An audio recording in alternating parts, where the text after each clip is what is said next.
Welcome to the dark side et bienvenue dans Holocron, votre émission consacrée exclusivement à l'univers Star Wars. Alors aujourd'hui, dans Holocron, on va parler de l'un des sites les plus puissants de la galaxie, j'ai bien nommé Darth Malgus. Né sur Dromkas, planète capitale de l'Empire, Veradum alias Darth Malgus va très vite s'imposer comme un combattant hors pair mais également un très fin diplomate. L'histoire Star Wars est jalonnée de sites plus puissants les uns que les autres. Dark Revan, Dark Nihilus, Dark Maul, Dark Tyrannus, enfin bref, ils sont extrêmement nombreux mais peu arrivent à la cheville de Darth Malgus. Certes, Darth Malgus est un fin combattant et un fin diplomate, mais c'est également un site bien étrange. En effet, il fait passer l'intérêt général avant ses intérêts personnels, et ce qui est extrêmement rare dans l'Empire Sith et dans l'Ordre Sith. On peut prendre un bon nombre de cas où le Sith va faire passer son intérêt personnel devant celui de l'Empire ou autre.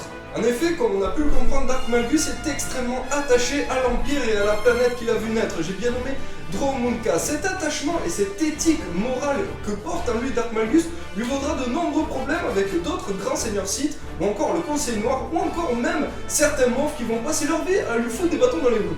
On peut donc dire que Darth Malgus est un véritable visionnaire. Il a compris avant tout le monde que l'Empire Sith ne pourrait pas survivre dans sa forme actuelle. Et on peut voir cette mentalité s'exprimer dans sa campagne qu'il mène dans les bordures extérieures, surtout durant la bataille d'Ordre Adama, où il est accompagné d'un autre seigneur noir des Sith, j'ai bien nommé Darth Venemol. La résistance sur la planète est alors extrêmement acharnée et il faudra tout le génie de Darth Malgus pour arriver à détruire les défenses de la République. Néanmoins, celui-ci, qui est le véritable acteur de la victoire de l'Empire, n'en récoltera absolument aucun laurier vu que c'est un autre seigneur noir des Sith, Dark Andras, qui ira se vanter d'avoir mené cette campagne à la place de Darth Malgus auprès du Conseil Noir.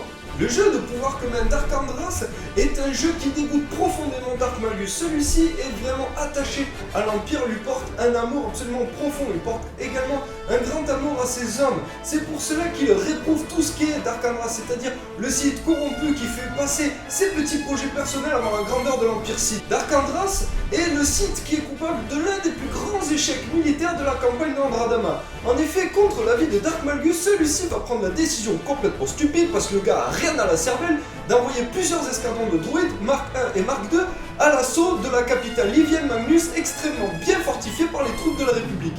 Bien sûr, la bataille vire au désastre le plus total, la plupart des droïdes de Dark Andras sont alors détruits, et la seule personne qui va sauver la mise au site véreux, c'est bien entendu Darth Malgus, qui avec son génie militaire va parvenir à prendre la capitale à lui tout seul.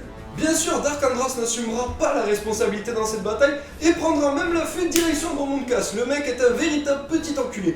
Il laissera tout seul Darth Malgus et Darth Venemol sur la planète. Ceux-ci n'ont plus aucun moyen de combattre les troupes de la République et sont à l'agonie la plus totale. C'est lors de l'abandon de Dark Andras que Darth Malgus va ressentir une profonde haine pour le Conseil Noir ainsi que pour tous les grands morphs qui l'ont laissé tomber sur cette planète et qui ont provoqué sa chute. Darth Malgus défiera d'ailleurs plusieurs fois le Conseil Noir, notamment en épousant une ancienne esclave, Tulek, qui deviendra sa femme, j'ai bien nommé Mont Helena. Cet acte représente une véritable hérésie pour le Conseil Noir. En effet, la race humaine doit avoir la primauté sur les autres espèces et ne pas se mélanger avec celle-ci.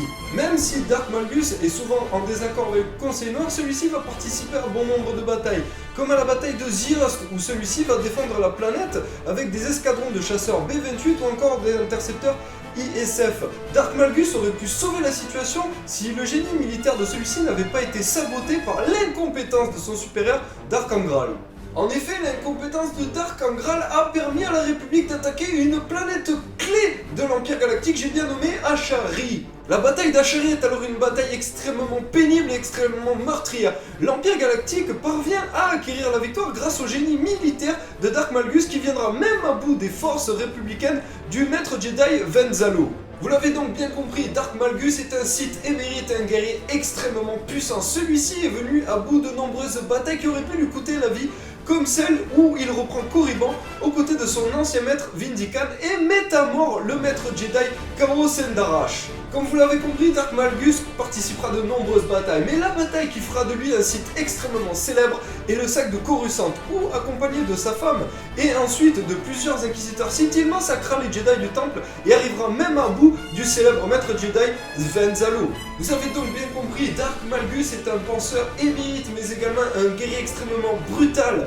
C'est également un véritable génie militaire, mais ce génie est régulièrement critiqué à cause de ses idées novatrices qui prônent un empire Sith moins corrompu, où les Sith seraient tous affiliés à un empire et ne dérogeraient pas à la règle.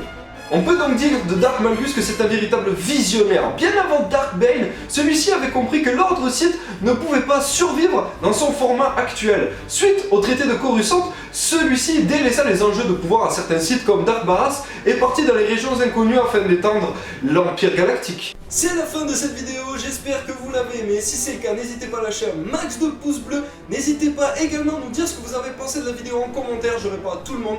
N'hésitez pas également à nous dire quel est votre site préféré et qu'est-ce que vous aimeriez pour l'avenir de la chaîne. Voilà, je répondrai à tout le monde, allez-y, faites-vous plaisir. N'hésitez également pas à partager la vidéo et à aller voir en description des trucs vraiment super comme Tall Star Wars Tommy qui est une super chaîne YouTube.